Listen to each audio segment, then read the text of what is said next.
So ngayon, habang si Bangag Jr. ay nagsasalita patungkol sa mga, mga nangyayari sa Gaza na kesyo, nakakabahala, yung mga nangyayari sa ibang ibang bansa at kinukondina niya ang human rights violation, chuchu. Habang siya ay nagsisinungaling sa ibayong dagat, mga kababayan, at nagdrama-drama na ini-encourage niya yung mga ASEAN or ASEAN leaders na fund o magbigay ng pondo dito sa saan na ba 'yon? Oh, dito sa kanilang ang tawag dito? Uh, F FRLD, responding to loss and damage dito sa climate change, chuchu. Then, kaya natin to daming katsyotahan, di ba nga?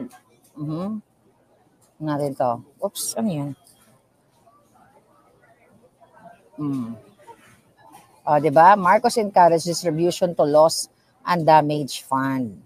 So, nagsalita siya sa Malaysia na kunwari ay concerned siya sa mga biktima o, yung mga napipinsala nitong climate change chuchu. Kailangan mag-raise ng pondo, dadadadada. Ang tanong, baka nakawin na naman niya yung pondo. Ano yung kanyang, ang kanyang goal para magdakdak dun sa Asian Summit para daw suportahan yung mga places o mga bansa na apektado ng climate change, chuchu. Pero yung 5,500 flood control, ninakaw ng buwakan ng ina, yan ba yung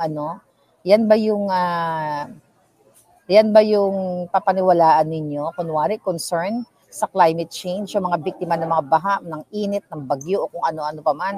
Pero yung 5,500 flood control, ninakaw ng mga buwakan ng ina. Tapos hingi-hingi ng pondo. Para i-finance ang tsuba-tsubang climate change na yan.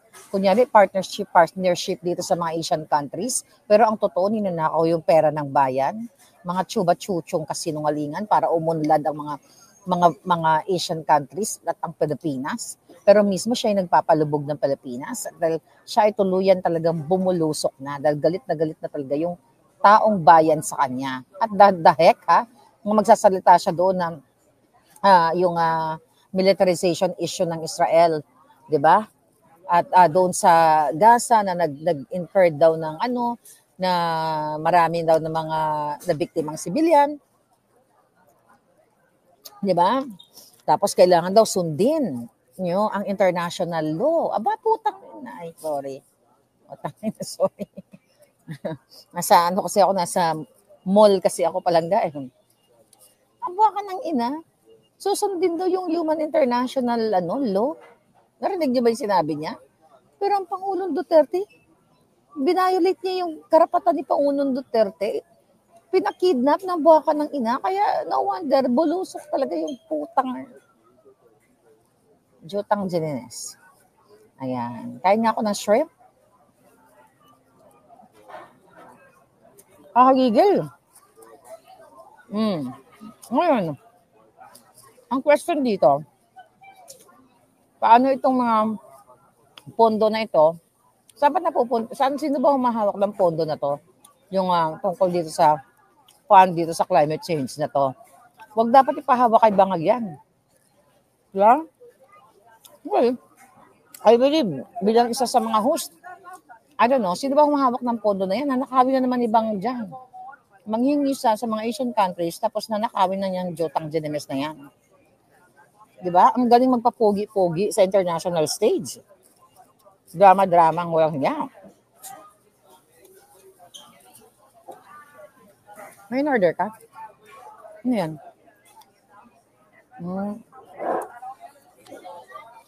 Nagpapapogi ang walang hiya. Napanood ba si Bangag? Bakla.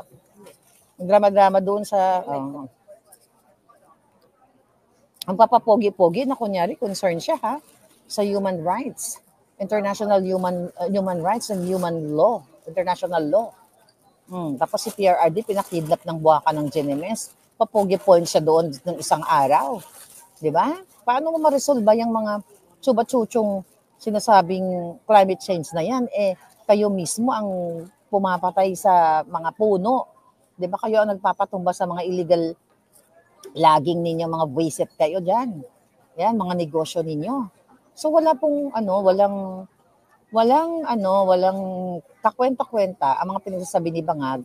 But if you talk about climate change, alagaan ng kalikasan, chuba-chuchu, pero pinoprotektahan nila yung mga illegal miners, illegal loggers, at kung ano-ano pa.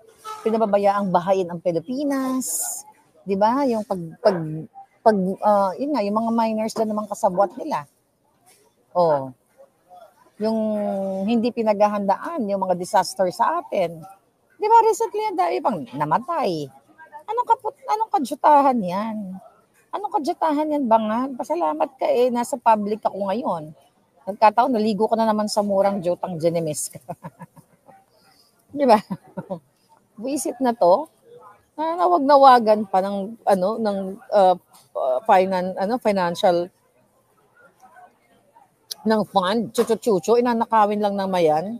'Di ba? Climate funds, julul. Climate funds, climate nakaw fund, climate funds na nakawin mo na naman. Dapat abangan natin 'to, mga kababayan. Tingnan natin kung saan napunta ang itong pera nito, yung mga magagaling diyan na may time. Dapat suriin natin sinong may hawak ng pondo na yan. Kasi pag nahawakan ni Marcos Jr. yan, nanakawin na naman yung hinayupak na yan. Recently, pinagyayabang nila yung record high, na iniremit ng land bank. I think around 33 point something billion. Diba? Na cash dividends. So, ang sinasabi dito, mga kababayan, maganda. Okay. Maganda ang kanyang ekonomiya, chuchu-chuchu. Ngayon, mga kababayan, itong malaking itong malaking dividendo na ito, ang tanong dito, may transparency ba ito? O bakit nanakawin na naman ni Bangag? Lahat naman yan nanakawin niya. Di ba? Saan mapupunta yung 33.3 billion na yan na dividendo? Sa kamay ni Lisa Tanas, tama. Sa kamay ni Lisa Bangag. Di ba? Kasi alam nyo, piniloloko lang kasi yung taong bayan. Pag nakikita nyo sa mga headline, 33.5 o 33.3 billion na dividendo ng land bank. Wow, ang galing-galing. Nag-improve ng ekonomiya kaagad. Ang tanong, saan napunta yung pera? Di ba? Ano mga proyekto? Sige nga, meron bang transparency? Meron bang transparency itong land bank na ito? Kung saan napupunta itong mga dividendo na ito? Definitely, ghost projects, mapupunta na naman yan sa kamay ni Bangag, kamay ni Lisa Tanas. Siyempre, announce na kunyari, wow, ang galing, di ba? After ng ASEAN Summit niya, tumaas yung dividendo, tumaas ang pera ng land bank. Pero ang question, mga kababayan, ito ay what? Papugi na naman. Para kunyari, bidabidahan siya.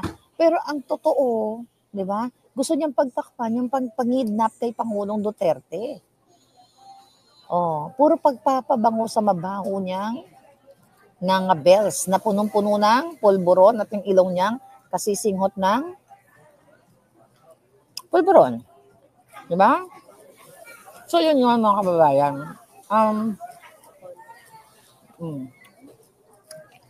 Talaga.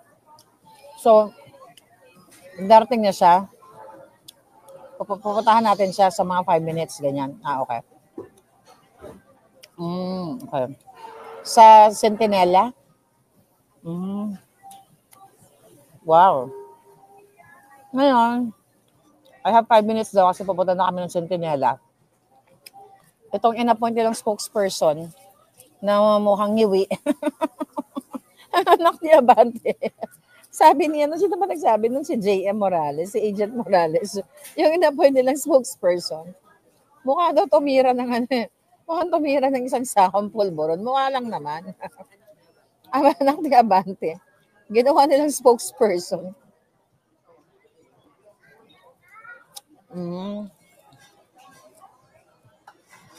Owa na lang kasi may malaking pera natitira.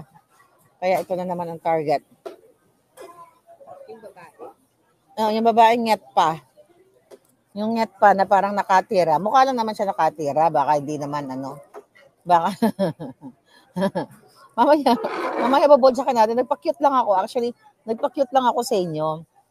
Ang dami natin pag-uusapan. Yeah, may pipick upin lang kami. Actually, talagang, oo, ang pangit, no? Bakit kaya yung mga kalaban ng bayan ang ngingit pa? No, palangga. Napansin niyo ba yon?